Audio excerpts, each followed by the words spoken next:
Movie की starting में हम एक फैमिली को देखते हैं जो कार में बैठकर कहीं जा रहे होते हैं। अब तभी अचानक से उनके कार के सामने एक हिरन आ जाता है, जिससे कार का एक्सीडेंट उस हिरन के साथ में हो जाता है। इस एक्सीडेंट की वजह से कार के आगे खून लगने से ये लोग कार को रोक देते हैं। अब सभी गाड़ी से उतर जाते हैं और जो हस्बैंड होता है वो गाड़ी को देखने लगता है। इसके बाद में इन लोगों का डॉग झाड़ियों में कहीं चला जाता है, जिसे ढूंढने के लिए हस्बैंड जाता है और इधर उसकी वाइफ गाड़ी के सामने खड़ी होती है। अब तभी सामने से उनका डॉगी खून में लथपथ और लंगड़ाते हुए उसकी वाइफ की तरफ बढ़ता है, लेकिन उसी वक्त उसका हस्बैंड पीछे से अचानक आता है, जिसका फेस आधा कटा हुआ था, जिससे उसकी वाइफ बहुत ही तेज डर जाती है और जोर जोर से चिल्लाने लगती है। अब सीन यही कट होता है और इसके बाद हमें ट्रिप नाम के एक लड़के को दिखाया जाता है। वो एक खूबसूरत अपार्टमेंट में रेडफोर्ड नाम के एक ड्रग डीलर से ड्रग ले रहा था। ड्रग को देखकर ट्रिप उससे बोलता है कि क्या ये असली है, जिसके बाद रेडफोर्ड ट्रिप पर पंच मारता है, क्योंकि उसने सोचा था कि उसे शायद मजाक में कहा है। ट्रिप इसके बाद में कुछ नहीं बोलता और पैसे दे देता है, जिसके बाद रेडफोर्ड चेंज लेने के लिए दूसरे रूम में जाता है। इसका फायदा उठाकर ट्रिप वहाँ पर रखी सारी ड्रग्स उठा लेता है। अब दूसरी तरफ ट्रिप के दोस्त कुकी, नेल्सन, ग्रेचन और जैक को दिखाया जाता है। जैक यहाँ पर अंधा होता है और ये सभी लोग उसका इंतजार कर रहे थे। ये सभी लोग एरिया 52 वीकेंड मनाने जा रहे होते हैं। अब कुछ देर बाद जब ट्रिप आ जाता है तब सभी लोग गाड़ी में बैठकर एरिया 52 के लिए निकल जाते हैं। इन सब में आगे ग्रेचन गाड़ी चला रही होती है। कुछ देर चलने के बाद में सभी लोग रास्ते में आराम करने के लिए एक मोटल में रुकते हैं। नेल्सन, ग्रेचन और ट्रिप एक साथ में बैठे थे कि तभी ट्रिप को रेडफोर्ड का कॉल आता है। वो कहता है कि मेरे वेबकैम ने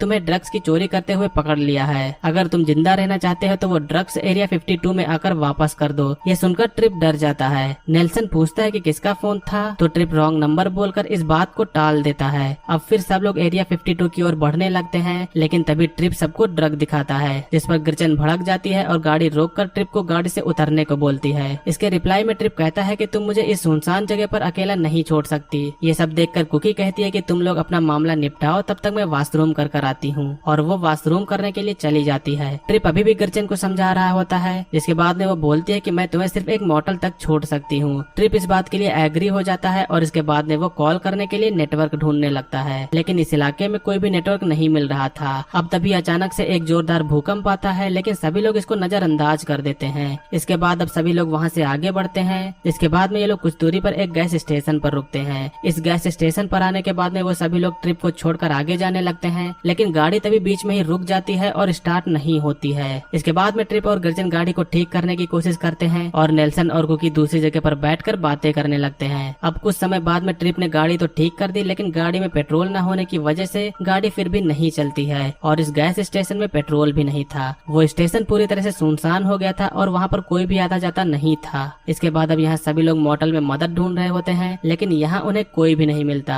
अब आगे जैक को दिखाते हैं जो दूसरी तरफ मोटल के एक कमरे में लेटा था। तभी उसके पास में कुकी आती है। कुकी वहाँ कुछ देर बैठती है, फिर उसे वहाँ पर एक किताब मिलती है। अब इस किताब को उठाकर वो यहाँ से चली जाती है। ट्रिप और नेल्सन गैस को ढूंढने के लिए उस जगह का चप्पा चप्पा छान मारते हैं। वो साथ में यहाँ के स्टोर रूम में भी जाते हैं, लेकिन गैस उन्हें कहीं भी नहीं मिलती। दूसरी तरफ कुकी वो किताब ग्रेचन के पास में लेकर जाती है। उस किताब को देखकर लग रहा था कि उसकी हालत बहुत ही खराब है। कुकी कहती है कि ये किताब शायद किसी पागल ने लिखी होगी। अब तभी ट्रिप यहाँ पर आकर बोलता है कि मैं रोड तक जाकर देखता हूँ कि शायद वहाँ पर कोई मदद मिल जाए। इस पर ग्रेचन कहती है कि तुम्हें वहाँ पर कोई भी मदद नहीं मिलेगी, लेकिन ट्रिप इसे अनसुना करके रोड की तरफ चला जाता है। ट्रिप जब रोड पर जा रहा था तो उसे वहाँ पर एक गाड़ी नजर आती है, जिसे देखकर ट्रिप तुरंत छिप जाता है, क्योंकि उसे लगा था कि ये रेडफोर्ड की गाड़ी है, लेकिन इस गाड़ी में तो कोई और आदमी था। वो आदमी बताता है कि वो अपनी बीवी को ढूंढ रहा है। ये जो आदमी होता है वो ट्रिप को देखकर बहुत ही खुश हो जाता है, क्योंकि वो बहुत देर से भटक रहा था और उसे काफी देर से कोई इंसान भी नहीं दिखा था। वो आदमी ट्रिप से और लोगों के बारे में पूछता है, जिसके बाद में वो बताता है कि उसके दोस्त मोटल में रुके हैं। फिर दोनों लोग थोड़ी ही देर में मोटल में पहुंच जाते हैं, जहां उन दोनों को जैक और ग्रेचन मिलते हैं। वो आदमी उन्हें अपने बारे में बताता है। इस आदमी का नाम हेनरी है और उसकी बीवी उसे सुबह से नहीं मिल रही है।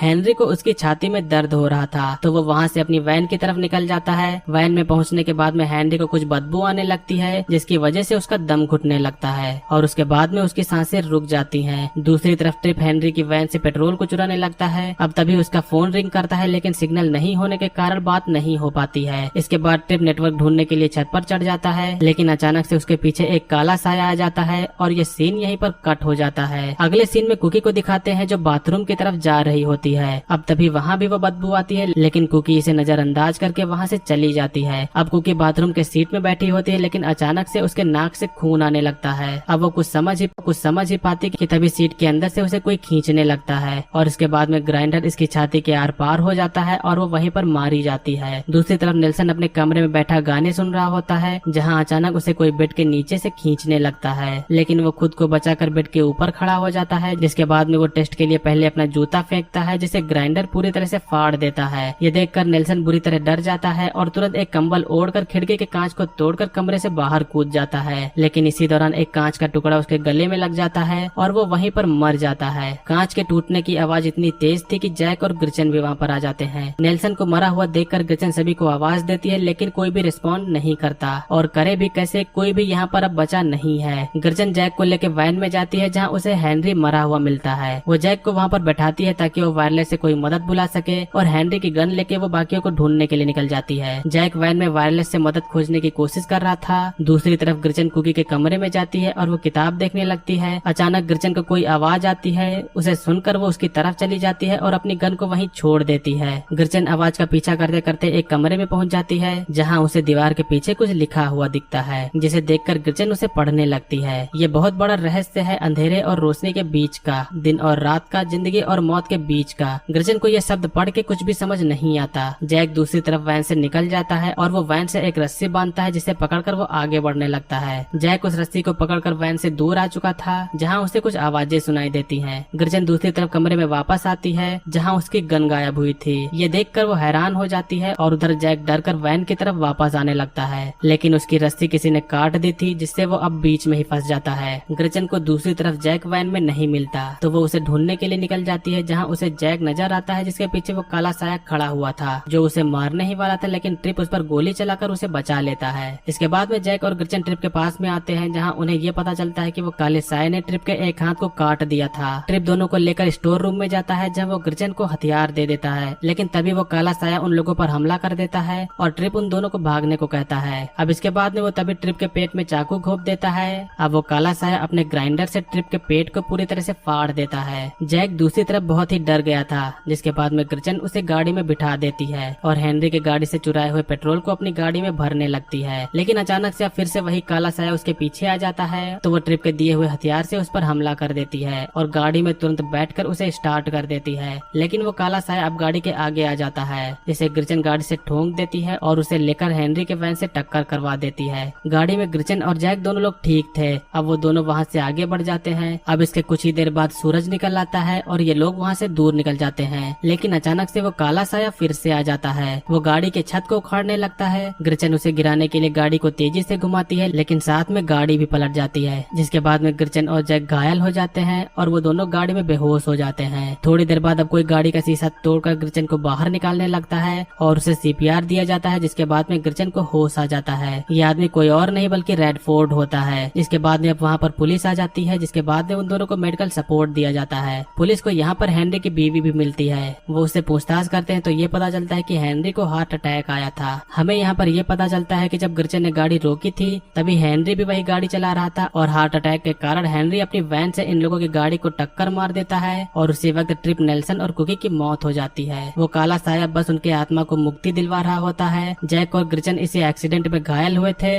और अगर ये दोनों भी उस साये से हार जाते तो ये लोग भी मारे जाते। वो काला साया यानी कि रिकर आत्माओं को मुक्त करता था। वो आत्माओं को उसी तरह मुक्त करता था जैसे कि उसकी डेथ हुई थी। जिस तरह कुकी एक्सीडेंट के समय बाथरूम में जाती है, तो रिकर ने भी उसे बाथरूम में ही मारा था। इसी तरह नेल्सन को गले में शीशा लगने की वजह से उसकी मौत हुई थी, तो रिकर भी उसे उसी तरह मुक्त करता है। और एक्सीडेंट के टाइम भी ट्रिप सिग्नल ढूंढ रहा होता है, जिसमें उसका एक हाथ कट जाता है, लेकिन वो एक्सीडेंट के बाद भी कुछ देर जिंदा था। लेकिन वो रिकर से हार जाता है, जिस कारण वो भी मारा जाता है। इसका मतलब जो भी हमें स्टार्टिंग में दिखाया गया था, उन लोगों का भी कार एक्सीडेंट हुआ था। इसके बाद ग्रिचन और जैक दोनों लोग पार्क में दिखते हैं। दोनों लोग एक्सीडेंट के बारे में बात कर रहे होते हैं और यहीं पर इस मूवी का अब एंड होता है। सो दोस्तों, ये थी 2005 की एक हॉरर स्लैशर मूवी का एक्सप्लेनेशन। उम्मीद करता हूँ कि आप लोगों ने इस मूवी के एक्सप्लेनेशन को एंजॉय किया होगा। मूवी का एक्सप्लेनेशन अगर आपको पसंद आए तो वीडियो को लाइक करिएगा। चैनल पर अगर आप लोग नए हो तो सब्सक्राइब करिएगा। आज की वीडियो के लिए बस इतना ही। मिलेंगे अगली वीडियो में, तब तक के लिए बाय। जय हिंद, वंदे मातरम।